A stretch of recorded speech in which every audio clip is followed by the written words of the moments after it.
grave o dolo del asegurado, no dice del conductor, la ley dice del asegurado, del beneficiario, del tomador, eximen de responsabilidad a la empresa de seguro.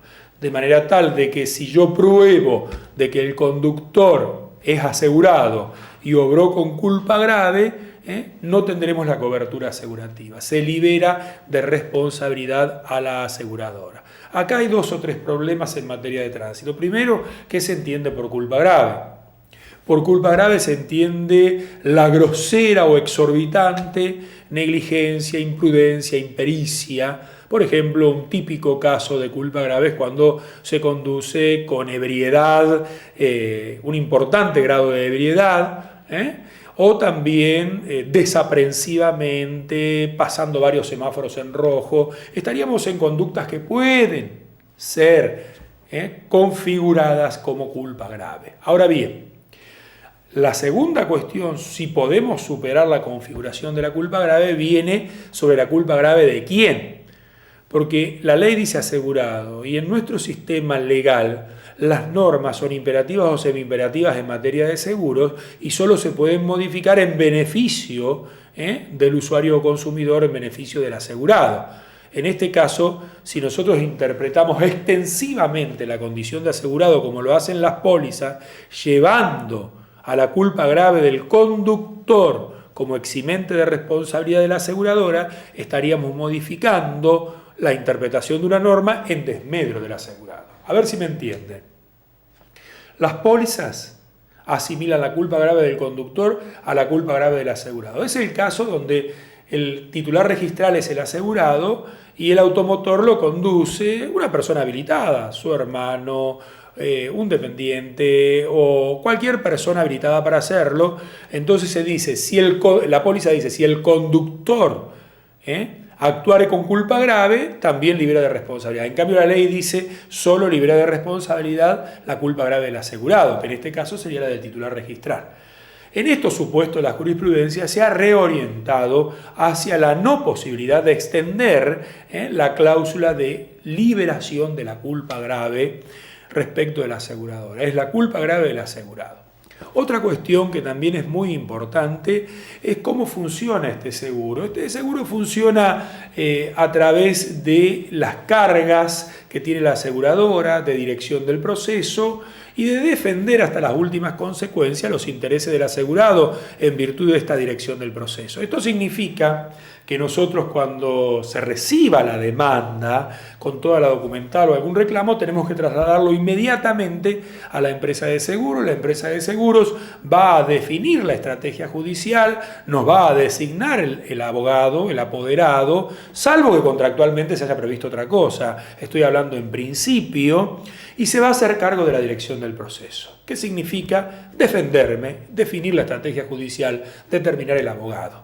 Ahora bien, hay una cuestión. Si la aseguradora pretende liberarse de esta dirección del proceso, la ley lo posibilita, pero para liberarse debe depositar en pago en el proceso la suma asegurada y el proporcional de costas. De lo contrario, deberá hacerse cargo de la dirección del proceso. Esto no nos exime de tomar todos los cuidados posibles, de acreditar debidamente de que he hecho entrega de todas las comunicaciones, de todas las cédulas, de toda la documentación, con un sello donde tenga la recepción por medios fehacientes, para evitar problemas prácticos muy usuales de que luego la aseguradora, por cualquier circunstancia, pretende liberarse de responsabilidad, señalando de que no ha recibido las comunicaciones que establece la ley. Por un lado, no olvidarnos tampoco de la denuncia del siniestro. El siniestro debe denunciarse en el plazo de 3 días corridos.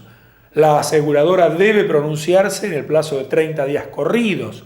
El plazo de prescripción en el seguro voluntario de la responsabilidad civil, si hay una cuestión entre asegurado y aseguradora, es de 1 año.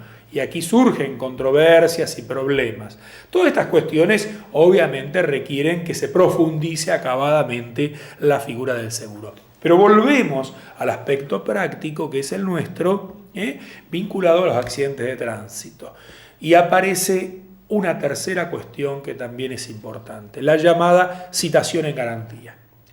En nuestra legislación no hay una acción directa de las víctimas de los accidentes de tránsito respecto de la empresa de seguro, como sí existe en gran parte del mundo. Si yo estoy pagando un seguro, es lógico que todo lo que el seguro me cubra, entre ellos las molestias, los reclamos, deban ser absorbidos por la empresa. Yo pago el seguro y descargo o transfiero mi riesgo, mi problemática, mis temores, mis molestias. Entonces, la acción debería ser directa contra la empresa de seguros, como lo es en otras áreas, por ejemplo, de riesgos del trabajo. Sin embargo, la acción es contra el causante del daño, contra el titular registral, contra el asegurado. Y entonces tenemos que solucionar el problema de cómo traemos a la aseguradora al proceso. Y aquí viene la llamada citación en garantía, que tiene raíces en la legislación italiana. Tanto el damnificado como el asegurado pueden convocar a la aseguradora al proceso hasta la apertura de la causa prueba. El damnificado en la demanda puede citar en garantía. El asegurado al contestar la demanda puede citarla en garantía. La aseguradora al proceso para que asuma la posición procesal que entienda correspondiente, pero tiene un límite temporal que es la apertura de la causa a prueba. Apertura de la causa a prueba. Luego no podrá hacerlo. Esto no significa que no haya cobertura asegurativa, pero vamos a tener problemas. Segundo, la aseguradora puede comparecer al proceso y tomar la posición que entienda corresponda. Puede declinar la cobertura, se va a originar un incidente en virtud de la declinación de cobertura, puede asumir la cobertura, puede manifestar las franquicias correspondientes, los límites del contrato de seguro, o sea, puede tomar distintas actitudes procesales, puede no comparecer, si no comparece va a ser declarado rebelde. Entonces estamos en un juego de que la aseguradora, que una vez que es convocada al proceso, actúa como parte. Y como parte tiene todos los derechos, deberes y obligaciones de la parte. Inclusive puede interponer recursos en forma autónoma a los del asegurado, porque vuelvo a señalar lo que la Corte dijo. Una vez que comparece o que es convocada al proceso, asume la condición de parte. Y como parte tiene esta autonomía de movimientos procesales. Ahora bien, no puedo oponer cualquier defensa. Puedo oponer solamente las defensas anteriores al siniestro y vinculadas con el contrato de seguro. Y luego nos vamos a preguntar, ¿qué importancia tiene de que la aseguradora esté en este proceso de responsabilidad civil? Y la importancia que tiene es que la sentencia va a producir efectos de cosa juzgada también respecto de la aseguradora. No vamos a necesitar un segundo juicio para ejecutar la sentencia respecto de la aseguradora. Este seguro tiene muchos problemas, pero ha funcionado, debemos reconocer que ha funcionado, se ha hecho mucho más riguroso el tratamiento de las defensas de las empresas de seguro, porque lo importante es que venga y asuma sus responsabilidades, sus obligaciones, que pague cuando corresponda, que pague oportunamente. Ahora ha surgido también la cuestión del daño punitivo para obligar a las empresas de seguro a pagar en tiempo oportuno y que no utilicen el proceso judicial como un mecanismo de financiamiento. ¿Cuáles son los problemas que tiene el sistema? El primer problema que tiene el sistema es que todavía la culpa grave libera a la aseguradora. Debería corregirse este tema y el seguro absorber los casos de culpa grave. Segundo, mantiene la citación en garantía, desplazando la acción directa, que es lo que correspondería de acuerdo a la técnica económica y jurídica del seguro. Entonces la acción directa evitaría muchos contratiempos procesales, sería mucho más cierto el reclamo, más directo y posibilitaría que el seguro cumpla la función para la cual fue concebido. Tercero, no hay un fondo de garantía. No hay un fondo de garantía que cubra los casos de insolvencia de la aseguradora o de falta de seguro particularmente. Estos problemas los tiene nuestra legislación. Sin embargo, diría que con estos pequeños retoques tendríamos, en principio, un seguro voluntario de la responsabilidad civil que funciona en términos razonables y adecuados en la legislación y realidad argentina. Pero sería mucho mejor si logramos el perfeccionamiento del sistema. El seguro obligatorio automotor es un complemento de lo que acabamos de exponer en párrafos anteriores sobre el seguro de la responsabilidad civil, porque está vinculado específicamente al tránsito, pero recibe toda la estructura del seguro de la responsabilidad civil. El seguro obligatorio automotor ha sido preocupación particular de últimos desarrollos, inclusive hemos logrado un trabajo al cual se le ha dedicado mucho tiempo en virtud de los problemas que el sistema argentino tiene en esta materia. Allí el seguro obligatorio automotor está legislado a partir de un artículo que es el artículo 68 de la Ley Nacional de Tránsito, está recogido por todas las legislaciones provinciales, inclusive en la provincia de Santa Fe y en las demás provincias. No poseer un seguro obligatorio o la cobertura vigente del seguro obligatorio automotor está considerada una falta grave del tránsito. Entonces, es importante. Lo que sucede es que está legislado de una forma deficitaria. El seguro obligatorio automotor, si uno lo juzga apresuradamente, diría, es un seguro voluntario de la responsabilidad civil en chiquito, pero obligatorio. O sea, es el mismo seguro de la responsabilidad civil tradicional acotado. Y esto no es lo que la ley quería. La ley quería, y así lo dice, que cualquier vehículo que esté circulando tenga contratado y vigente un seguro obligatorio automotor. De manera tal de que se garantice el resarcimiento a las víctimas del tránsito. El Estado debe controlar la existencia de este seguro obligatorio automotor y no así el seguro voluntario de la responsabilidad civil. Se lo considera una falta grave del tránsito y es condición para circular. Si no tengo seguro obligatorio no puedo circular. De manera tal que nace aquí otro aspecto que es la responsabilidad del Estado por carencia del seguro obligatorio automotor, que lo vamos a ver como uno de los puntos finales en este apartado. Pero volviendo al extremo, dice, entonces, ¿qué tengo de distinto? Primero, que está consagrado en función de las víctimas. Segundo, que es una falta grave del tránsito no tenerlo.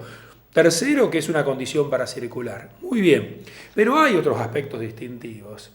¿Hay acción directa? No hay acción directa, pero sí hoy se origina una particularidad que se llama obligación legal autónoma. ¿Qué es la obligación legal autónoma? Está limitada a los gastos de velatorio y a los gastos de sepelio, por un lado, y a los gastos farmacéuticos o médicos por el otro. Son dos rubros.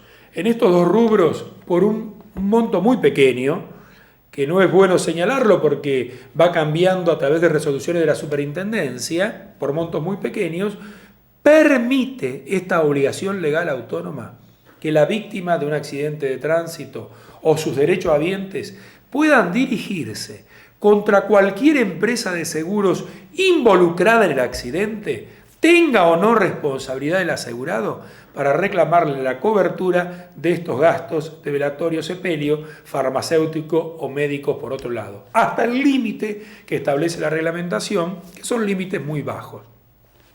Por otro lado, la importancia de tener una obligación legal autónoma, o sea que puedo accionar directamente contra cualquier empresa vinculada al accidente, se desdibuja en lo que es la incapacidad o la muerte, porque no solo tiene límites muy pequeños, sino que debo usar la citación en garantía que tengo en la ley 17418.